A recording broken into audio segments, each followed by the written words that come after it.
Good morning students. अब आप लोगों का lecture number 2 of optical isomerism. तो लेक्चर नंबर 1 में हम लोगों ने क्या पढ़ा था? लेक्चर नंबर 1 में हम लोगों ने पोलरीमीटर ट्यूब एक्सपेरिमेंट के बारे में पढ़ रहे थे और उसमें हम लोगों ने थीटा और थीटा नॉट के बारे में थोड़ी सी जानकारियां ली थी। अब हम लोग क्या करने जा रहे हैं? लेक्चर नंबर 2 आगे की बात देखिए। तो बेटा मैंने क्या बताया था? Theta is equal to optical rotation और theta not lambda T is equal to specific optical rotation. समझ बात है? अब इस थीटा के बारे में पहले समझिए। Optical rotation, angle of rotation, ये सब theta. Specific optical rotation, specific angle of rotation, ये थीटा नॉट। थीटा की वैल्यू मान लीजिए जीरो। अब इसके आगे डिग्री आप लगा दो तो कोई दिक्कत नहीं है। जीरो मतलब PL is not deviating from its path, that is no rotation.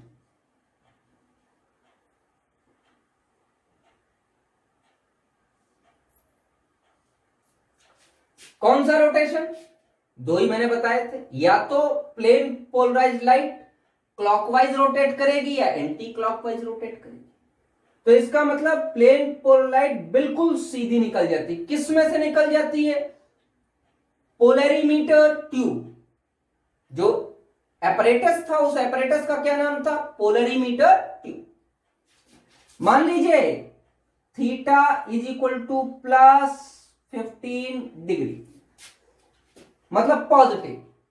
तो इसका मतलब है PPL is rotating in clockwise direction. देखो बेटा यहां 15 तो मैंने मान लिया है, प्लस कितना भी हो सकता है, +15 हो सकता है, +5 हो सकता है, +4.5 हो सकता है। Means I am saying that theta is positive. मेरी बात समझ में आ गई नहीं आ गई? इसका मतलब क्लॉकवाइज डायरेक्शन में रोटेशन है तो नोन एज डेक्स्ट्रो रोटेटरी और स्मॉल d फॉर और प्लस फॉर। थीटा पॉजिटिव है, 15 हो, 4.5 हो, 25 हो, 2.5 हो, प्लस में हो तो क्या हो जाएगा? डेक्स्ट्रो रोटेटरी क्लॉकवाइज डायरेक्शन में प्लेन पोलर लाइट का रोटेशन हो रहा है। इसको स्मॉल d फॉर्म कहेंगे या प्लस फॉर्म कहेंगे, कोई प्रॉब्लम? दोबारा बोल रहा हूं, अगर थीटा की वैल्यू प्लस आ रही है तो वो स्मॉल d फॉर्म कहलाएगा या प्लस फॉर्म कहलाएगा या डेक्स्ट्रो रोटेटरी फॉर्म कहलाएगा। अगला, अगर थीटा की वैल्यू माइनस में आ रही है, निगेटिव है, अब मैं यहां कोई वैल्यू नहीं लिख रहा, निगेटिव में -5 हो सकती है, -3.5 हो सकती है, -15 हो सकती है, -45 हो सकती है, माइनस में। मेरी बात समझ में आ रही है? माइनस में है तो plane polarised light is rotating in anti clockwise direction.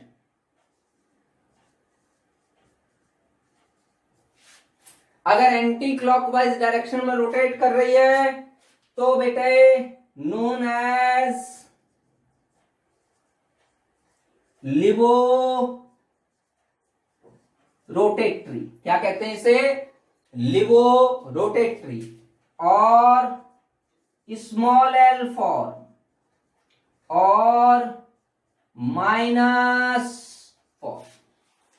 अगर थीटा की वैल्यू निगेटिव है तो उसे लिबो रोटेटरी कहेंगे, स्मॉल एल फॉर्म कहेंगे या माइनस फॉर्म कहेंगे। और उसका मतलब होगा कि प्लेन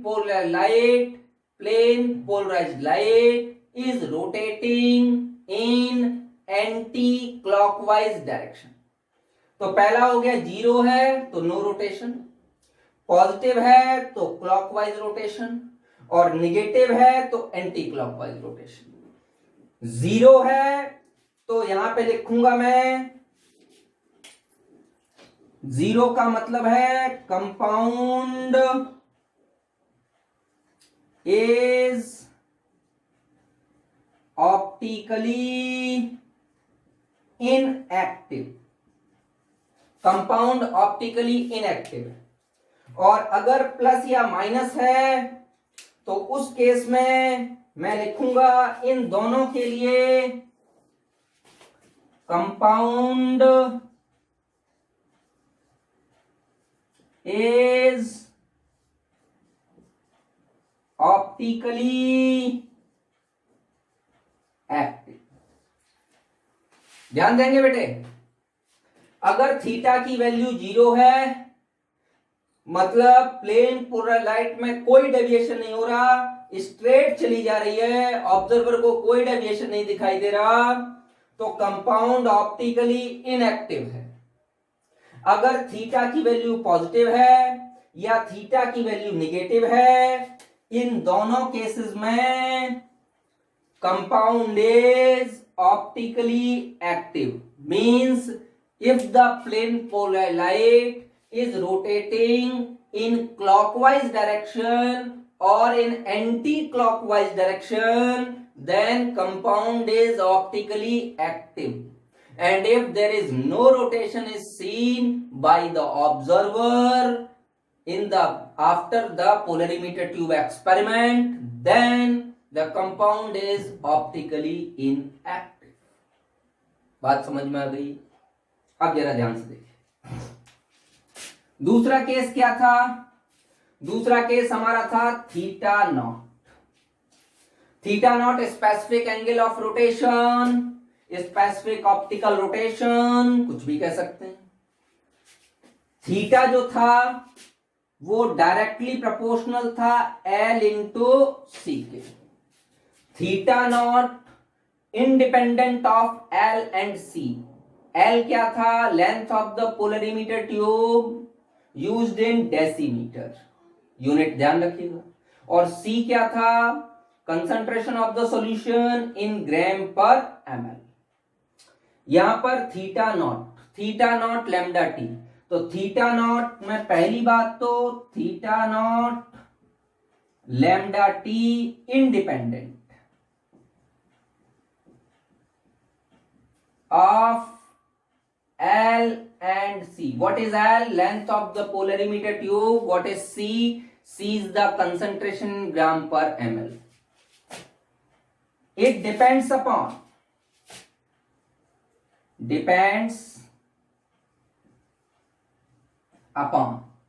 किस बात पर डिपेंड करेगा? पहला टेम्परेचर, दूसरा lambda of light, lambda means wavelength, और तीसरा कंपाउंड। ध्यान दीजिएगा, if these are kept constant,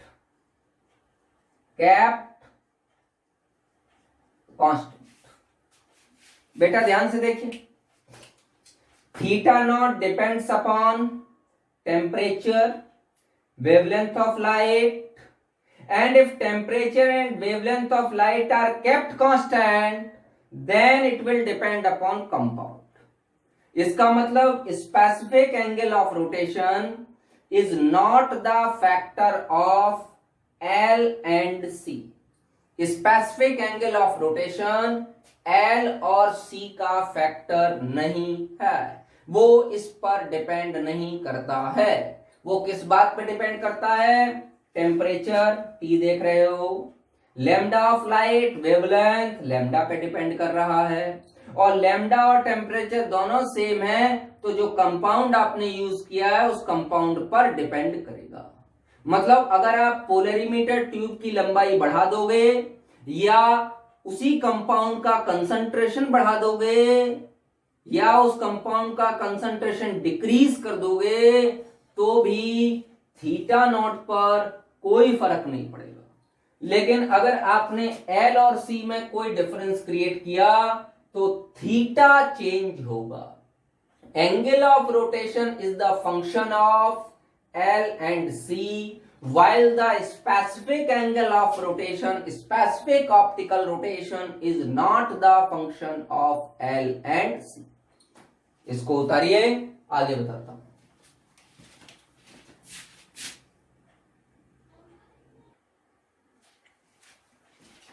देखो बेटे, एक छोटा सा क्वेश्चन करते हैं। आपके पास जो फॉर्मूला है वो है theta is equal to theta not lambda T into L into C. Although इस पर कोई क्वेश्चन पूछा नहीं गया है एग्जामिनेशंस में, ना तो नीट में ना ही जेई में, फिर भी आपके समझने के लिए एक छोटा सा क्वेश्चन करते हैं।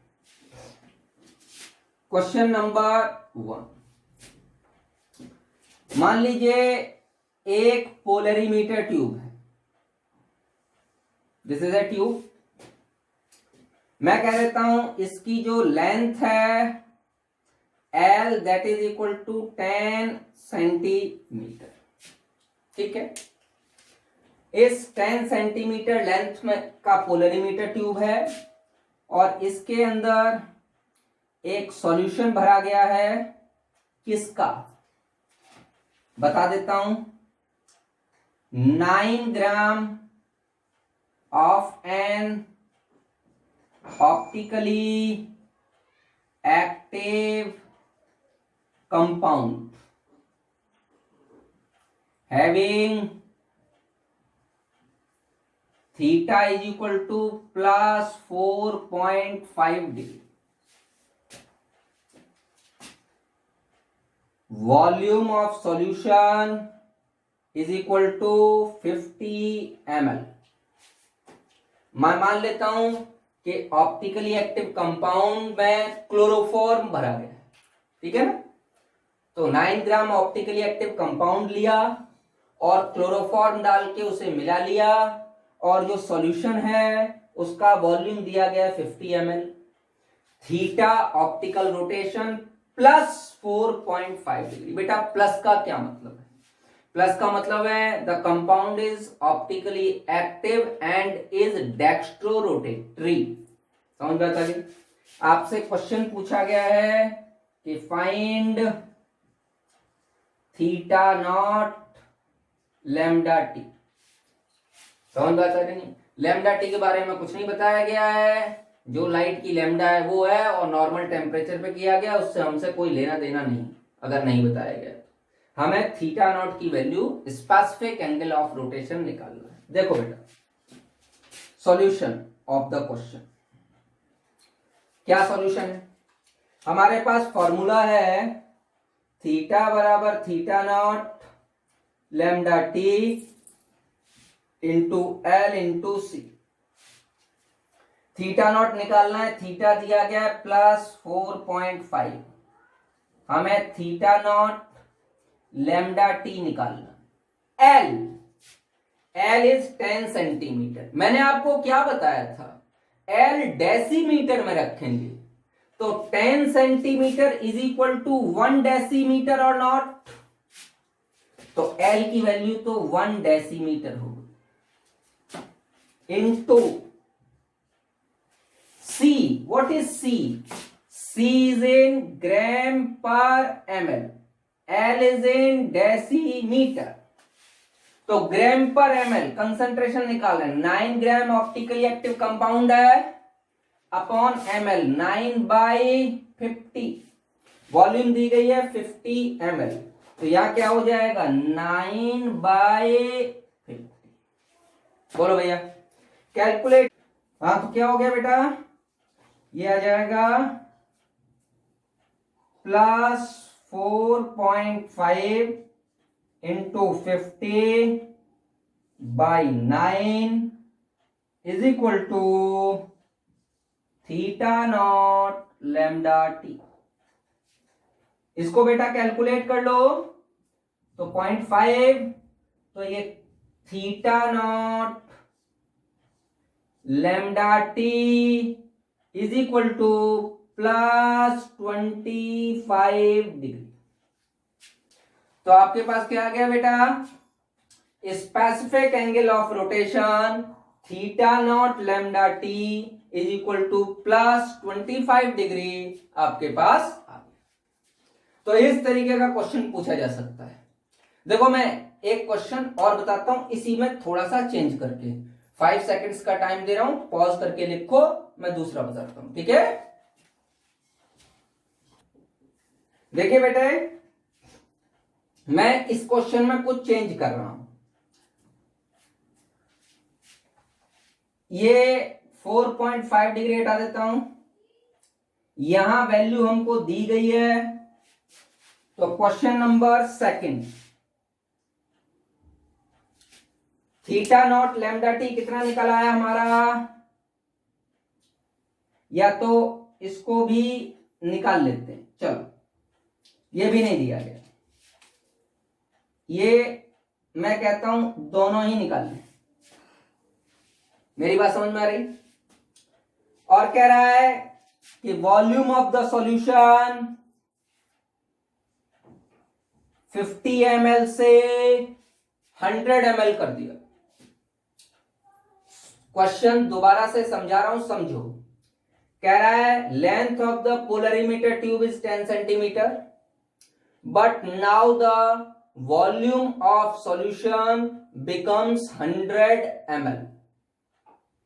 If the volume of solutions become 100 ml, then what will be the value of theta and theta naught lambda t? इसका मतलब L is same, but मैं रेड पेन से लिख देता हूं, ध्यान दीजिएगा। L is same but C dash is equal to C/2। Volume कितनी कर दी 100 ml, वॉल्यूम कितनी हो गई डबल, कंसंट्रेशन कितना हो गया हाफ। बेटा क्या थीटा नॉट लैम्डा टी पे कोई फर्क पड़ेगा? मैंने क्या बताया था, theta not lambda T is not the function of L and c. तो थीटा नॉट लैम्डा टी तो क्या हो जाएगा आपका, जो निकाला था हमने वही हो जाएगा। तो थीटा नॉट लैम्डा टी जो है that is equal to +25 degree. ये तो आपके पास आ चुका है पुराने क्वेश्चन। क्वेश्चन में सिर्फ क्या किया गया, volume become doubled. If the volume become double the concentration become half, and you know that theta is directly proportional to C. तो जब सी की जगह में थीटा, मैं इसको इसके लिए let us consider this is theta dash. तो अगर मैं कहूं theta dash directly proportional to C dash, और what is C dash, C dash is equal to C/2। इसका मतलब क्या हो गया, जस्ट हाफ। तो theta dash will be equal to θ/2। Theta कितना था हमारा 4.5, प्लस में कितना था हमारा, प्लस में, तो 4.5/2 2 that is equal to plus का 2.25 डिग्री। ये तो मैंने मैथमेटिक्स वाले बच्चों को ट्रिकी गेम बता दिया। अगर किसी बच्चे को कोई प्रॉब्लम आ रही है, वैसे इसमें कोई ज्यादा मैथ नहीं है, बहुत ही आसान सी चीज दिखाई दे रही है, डायरेक्टली प्रोपोर्शनल है। अगर कंसंट्रेशन हाफ हो जाएगा, थीटा भी हाफ हो जाएगा, new theta that is theta dash. अगर किसी को कोई प्रॉब्लम आ रही है तो मैं फिर बता देता हूं, थीटा डैश हमको निकालना है, ये second method, method number 2, theta dash निकालना है। थीटा नॉट लैम्डा टी दिया गया है +25 into L into C into L, L is 1 decimetre because 10 centimetre is equal to 1 decimetre, length में कोई चेंज नहीं किया गया, into C, what is C, now C is 9 gram upon 100 because 9 gram of the compound is mixed in chloroform, so that the volume of the solution becomes 100 ml. 9 gram of compound is mixed with chloroform, is dissolved in chloroform, and the volume becomes 100 ml, which is just double to the volume, to the previous volume. तो 100 ml तो 9/100, C is in gram per ml, तो 9/100 कितना हो जाएगा 4, तो 9/4 is equal to 2.25 degree, but what is 2.25, it is in plus. मेरी बात समझ में आ रही है? तो अगर बेटा सेकंड क्वेश्चन मैंने आपको बता दिया कि अगर हमारे पास C या L में से कहीं पर भी कोई जो है गड़बड़ करता है, तो थीटा नॉट में किसी भी तरीके की चेंज नहीं होने वाली, सिर्फ चेंज किस में होने वाला है, थीटा में ही चेंज होने वाला है। मेरी बात समझ में आ गई नहीं आ गई? इसको लिख लो पॉज करके। तीसरा क्वेश्चन देखो बेटा, मैंने यहां पर एक क्वेश्चन आप लोगों के लिए लिखा है, ध्यान दो। क्वेश्चन वही है, मैंने थोड़ा सा चेंज किया है। मैं कह रहा हूं now the length of the polarimeter tube is 20 centimetre, 9 gram of the optically active compound is mixed with, is dissolved in chloroform, is dissolved in chloroform, is dissolved in chloroform, so that the volume of the solution will become 50 ml। मतलब वही first वाला जो question आप याद करो, first वाला जो question था वही, सिर्फ यही है कि लेंथ हमने क्या काम कर दी, पहले 10 सेंटीमीटर थी, अब 20 सेंटीमीटर कर दी। कह रहा है कि 50 ml सॉल्यूशन है, थीटा नॉट लैम्डा टी, मैंने कहा था थीटा नॉट जो है वो एल और सी का फंक्शन नहीं है, तो थीटा नॉट की वैल्यू जो हमने पहले निकाली थी +25 डिग्री वही रहेगी, उसमें कोई फर्क नहीं पड़ने वाला। क्लियर हो रही है मेरी बात? अब क्या कह रहा है समझिए, कह रहा है what is the value of theta, ठीक है ना। मैं कह देता हूं थीटा डैश, निकलवाया हमसे कि थीटा डैश क्या है वो, तो जरा ध्यान से देखिए, L इज इक्वल टू, मैं सॉल्यूशन लिख के दे रहा हूं, ध्यान दीजिएगा बेटा, L is equal to 20 centimetre that is equal to 2 decimetre. समझ बात आ गई नहीं आती? तो L क्या कर दिया, पुराने वाले L का डबल। तो अगर मैं इसको कह दूं कि लेट अस कंसीडर कि L इज डबल्ड, तो theta will be, theta dash will be equal to 2 theta. क्यों? क्योंकि theta is directly proportional to L, L double किया है ना। तो पहला कितना था थीटा 4.5, बाद का कितना हो जाएगा, प्लस में ही होगा वैल्यू, ध्यान रखना इस चीज को, प्लस माइनस का ध्यान रखेंगे, तो दैट इज इक्वल टू +9.0। ये तो डायरेक्ट उन बच्चों के लिए जिनको पुराना वाला क्वेश्चन याद है। अब मान लो आपको पुराना वाला क्वेश्चन नहीं याद है या कोई मैथमेटिक्स में प्रॉब्लम हो रही है, तो बेटा डायरेक्ट जो फॉर्मूला यूज करते थे लगाओ, क्या फॉर्मूला यूज करते थे? Theta is equal to theta dash है plus 25 degree into length of the polarimeter tube is equal to 2 decimeter into C into क्या, what is C? C is equal to 9/4.5, यही तो हो जाएगा 9 ग्राम, सॉरी 9/50, यही तो हो जाएगा 9 gram of the optically active compound mixed in chloroforms to get the volume of the 50 ml, 9/50। बोलो भैया कितना आ जाएगा? ये 25 to 25 गया और यहां क्या बच गया? Theta is equal to plus 9 degree.